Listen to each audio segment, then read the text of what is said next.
Fala galera, tudo bom com você? Aqui quem fala é o professor Daniel, professor aqui de Física no canal Exatas em Minutos. Galera, eu tenho uma pergunta aí para você, que está aqui do outro lado aqui da nossa tela, aqui assistindo essa pequena curiosidade. Você sabe de onde é que vem o termo magnetismo?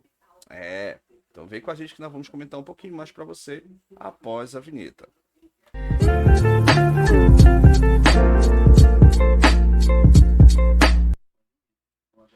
Bem, galera, já estamos aqui na nossa tela aqui, vamos mostrar para você de onde é que vem o termo magnetismo. O termo magnetismo, ele vem lá da nossa região da Grécia, mais precisamente na região da Tessália, como ele está mostrando para você aí de vermelho aí na sua tela. Então, nessa região, onde você tem uma região que ela é rica em minérios, tá? Como ela é rica em minérios, ela tem esse termo magnésio aí que vem o termo magnetismo, que ele tinha e tem a propriedade de atrair outros metais que tem essa propriedade de atração, tá certo, galera? Então, vem com a gente aqui mais um pouquinho que nós vamos comentar com você sobre magnetismo. Então, toda vez que você fala parte de ímãs, que ele está mostrando para você aqui na nossa tela, você tem ímãs do tipo naturais e você tem ímãs do tipo artificiais, tranquilo? Então, a principal propriedade do ímã, que nós veremos daqui a pouco, é justamente sobre que ele tem o poder de atrair. Assim, ao mesmo tempo que ele pode atrair, mas também ele pode repelir. Então, você tem aí no seu canto da sua tela alguns ímãs que eles são artificiais e alguns ímãs que eles são o quê? Naturais também, tá bom? Então, como aparece aí na sua tela, galera, você tem os ímãs, todo ímã ele vai ter as suas polaridades, tranquilo? Então, como ele mostra para você aí, né? Então, você tem, todo ímã ele vai ter um lado norte, ele vai ter um lado sul. Uma coisa que é interessante é que uma das propriedades que você tem do ímã é justamente que é o que nós chamamos de inseparabilidade dos polos. Então, colocamos antes da gente comentar para você, o lado de vermelho colocamos aí para você que seria justamente o norte, o lado azul seria, no caso, o nosso sul. Então, norte e sul acaba atraindo e você vai ver que quando você tem norte com norte acaba acontecendo uma repulsão. Então, polos de mesmo sinal acaba repelindo, polos de sinais contrários acaba, na verdade, sinais contrários acaba atraindo também, tranquilo? Aí você fala assim, professor, se eu pegar e cortar apenas o lado do norte, vamos ver o que, que vai acontecer aqui no nosso desenho. Então, como nós comentamos com você, ó, quando você tem essa parte aqui que você acaba, na verdade, quebrando o norte de um lado e você tenta analisar, você percebe que não existe uma situação apenas norte-norte e sul-sul. Existe, na verdade, que são os polos, eles serão o quê? Inseparáveis. Como assim, são inseparáveis? Sempre quando você vai pegando desde numa visão macro até numa visão micro, ou seja, em escala subatômica, você sempre vai ver esses dois polos, que nesse caso seria norte e sul, tá bom? Uma coisa que é interessante nós sabermos justamente a questão da orientação das linhas de campo, né? Ou também chamamos linhas de campo do indutor campo magnético. Então essa linha de campo, galera, temos uma experiência aqui que é uma experiência muito conhecida, que é chamada você pega, coloca ali um papelzinho, você coloca ali em malhas de ferro. Então essas malhas de ferro você acaba na verdade colocando um ímã por debaixo dele. Aí você vai ver a orientação, como eu mostrei para você na tela. Ele mostra que você tem linhas por conversão. Sai do norte, essa linha de força, linha de campo, e chega onde, professor? No sul. Então, isso aqui é uma orientação muito importante, ó. Sai do norte e chega onde? No sul, tá bom? Vamos mostrar para vocês uma outra forma de representação para você. Então, não sei se não sei se você está reparando aí mais ou menos, ele mostra para você aqui na nossa linha, ela sai do norte e chega onde, professor? E chega lá no sul. Aí ele mostra para você essa seta aí. Essa seta ela mostra para você que essas linhas de força, ou seja, meu campo magnético ele vai ser tangente a essas linhas de força, ou então ela será tangente em relação a linhas de campo que nós chamamos de, que vamos falar em termos de módulos daqui a pouco, que seria nosso módulo, nosso campo magnético. Então, ele mostra para você a representação, tá? A representação, que ele é vetorial, então elas serão justamente tangentes em relação às linhas de força ou às linhas de campo que sai do norte e chega justamente no nosso sul.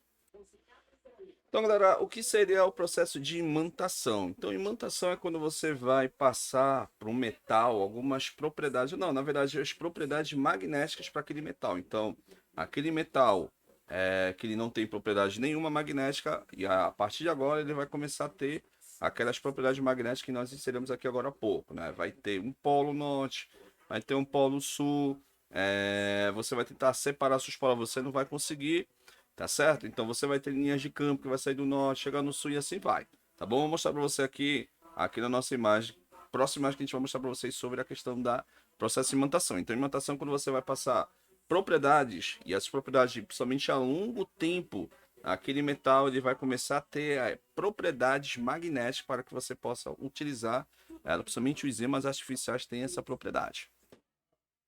Então, galera, colocamos aqui para você, você está colocando aí, no caso, esses parafusos, né? Vamos dizer assim, em cima desses ímãs. Então, perdão, desse ímã. Então, esse ímã aí, ele vai passar as propriedades magnéticas, se for a longo prazo, chamamos isso de imantação, tá bom?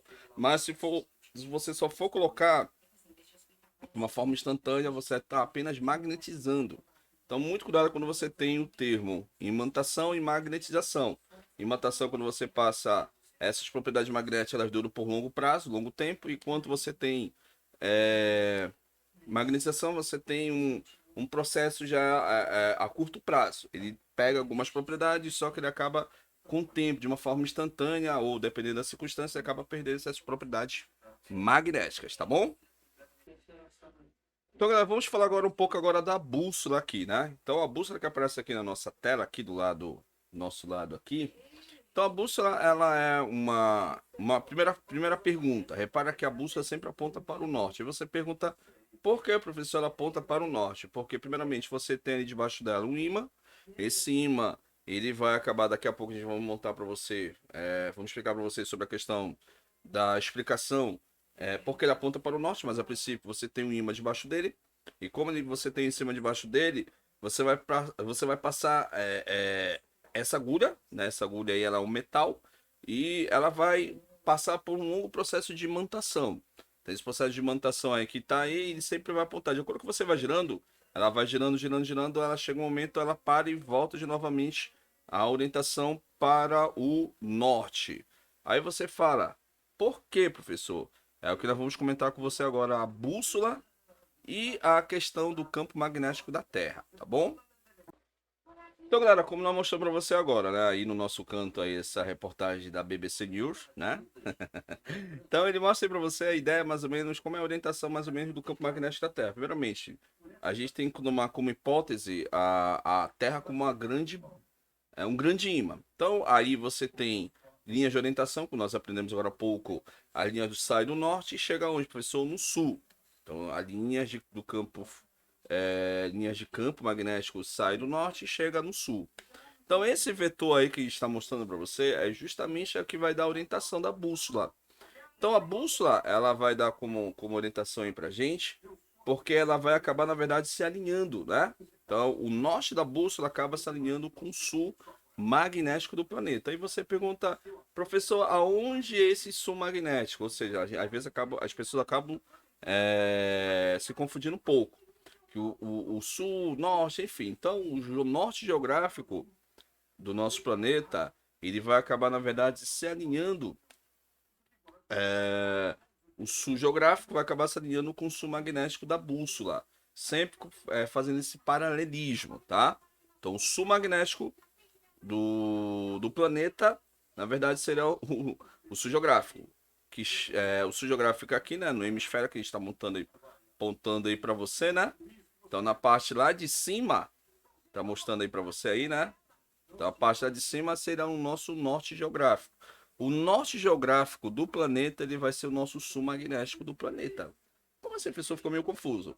É só você ficar, no caso do planeta, basta você fazer essa divergência. Norte geográfico vai ser o sul magnético do planeta. O sul geográfico vai ser o norte magnético. Então, o norte magnético do planeta, ela vai ser o norte magnético, ele vai ser justamente no sul geográfico. É por isso que a bússola ela aponta justamente para o norte, porque na verdade ela aponta para o norte geográfico. A bússola, como orientação, ela vai mostrar, ela vai apontar sempre para o norte geográfico do nosso planeta, que na verdade seria o sul magnético. Então, por isso que nós temos essa orientação. Esse cinturão aí que você está vendo, sai do norte e chega no sul, justamente nós chamamos de cinturão de Van Halen. E você pergunta, para que serve esse cinturão de Van Halen, galera? Olha só. Olha que imagem impressionante que está mostrando aí para você, galera. Aí vai explicar legal. Ou seja, nesse exato momento, o Sol ele dispara várias bombas nucleares, bombas radioativas diretamente para o espaço do nosso sistema solar. Aí, imagine nesse exato momento se nós não tivéssemos esse escudo de proteção. O escudo de proteção é justamente o nosso campo magnético. Então, o campo magnético serve justamente para nos proteger dessas atividades solares que você está vendo aqui na nossa tela, né? Então, ou seja, com o resultado disso, dessa proteção, é o que você vai ver a formação das auroras, principalmente no norte e sul. Se for no sul, é só você lembrar da Austrália. A Austrália fica no sul. Você tem a aurora austral. Se for no norte, você tem a aurora boreal. Então, é uma atividade muito espetaculosa, é um fenômeno natural que vai ocorrer. A camada atmosférica do planeta acaba se chocando com os elétrons, com as partículas carregadas provenientes dos ventos solares, dessa atividade solar que é proveniente e acaba espalhando de uma forma divergente para todo o sistema solar.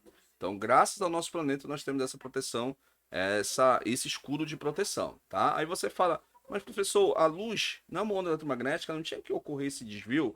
Galera, a luz nesse caso a gente vai considerar como que ela não tem carga. Por isso que ela consegue passar direto pelo campo magnético da Terra, tá? Interessante isso. Então, novamente essa imagem aí, ó. Você tem aqui essas ondas radioativas, né, provenientes, e repara que o planeta Terra está no caminho delas no caso, e você tem aqui a imagem, ó, coisa maravilhosa, ó. Então você tem aqui esse escudo de proteção e acaba, na verdade, trazendo esse processo de espalhamento, né? Então, a camada atmosférica acaba, na verdade, tendo essa proteção para a gente.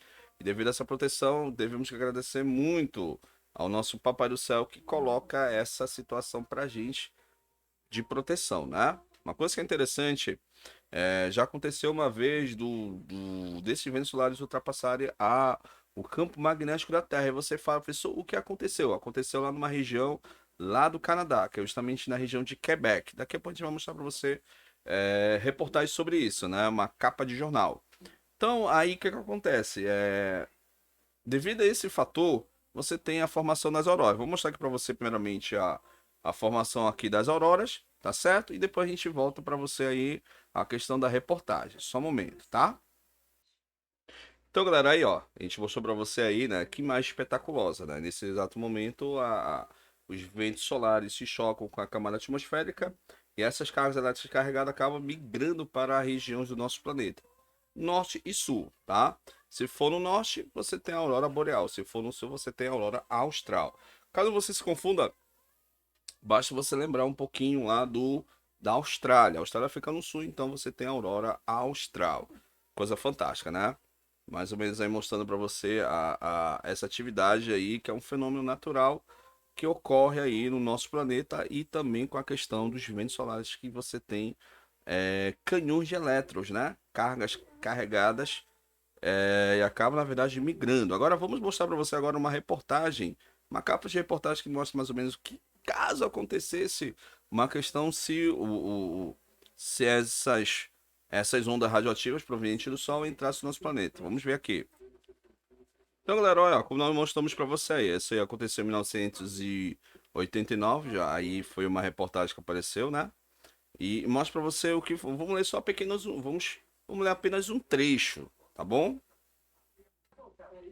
Então é só, galera. Mostra para você a tempestade solar que nós comentamos com você, né? Isso mostra aí que nesse período, né? E aconteceu no final da década de 80, tá?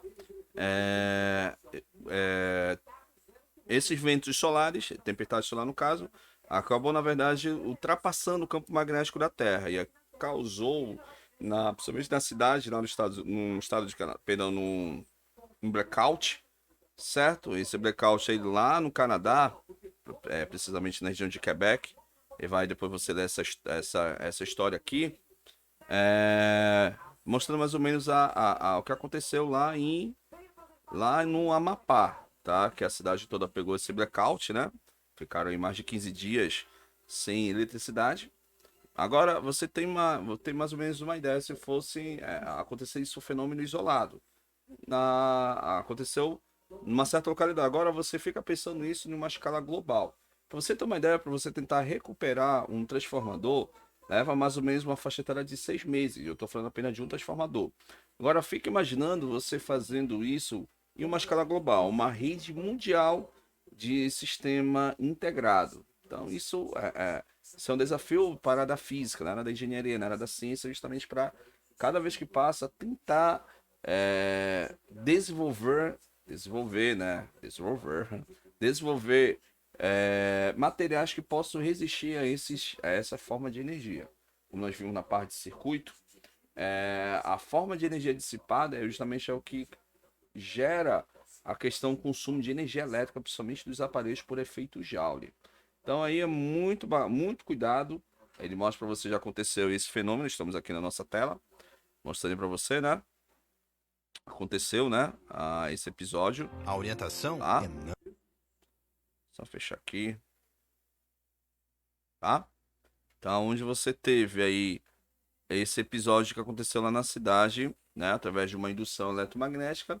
Então, essa indução eletromagnética aconteceu lá no Canadá, acabou, na verdade, afetando aqui a nossa, aí no canto e mostrando para você essa reportagem, tá bom? Depois você lê com calma e pesquisa na internet aí essas fontes da revista super interessante, colocando esse comparativo da cidade de, aqui no caso, território aqui no Amapá, né? Aqui no norte, e comparando também com esse blackout e com essa tempestade solar que atingiu a região do Canadá, tá certo? E aí, galera, você gostou dessa aula? Então se inscreva no canal, compartilhe essa aula muito interessante, muito legal, que nós colocamos aqui para você uma introdução sobre magnetismo, tá certo? Logo mais estaremos falando para você agora sobre a parte equacional. Vamos falar sobre campo magnético gerado por corrente elétrica, que nós vamos falar para você um dos cientistas que provou e comprovou através da bússola, através da orientação da bússola, que foi Rosted, que ele percebeu que a corrente elétrica, ela percebia que a bússola ficava bem totalmente desorientada quando você tinha ali uma corrente elétrica atravessando um condutor. Tá certo, galera? Então, muito obrigado, fica com Deus e até a próxima, galera. Aguardo você na próxima aula que nós vamos mostrar para você a parte agora de equação, que nós vamos falar sobre corrente elétrica campo magnético gerado a partir de uma corrente elétrica, tá certo? Então fica com Deus, até a próxima e tchau, tchau.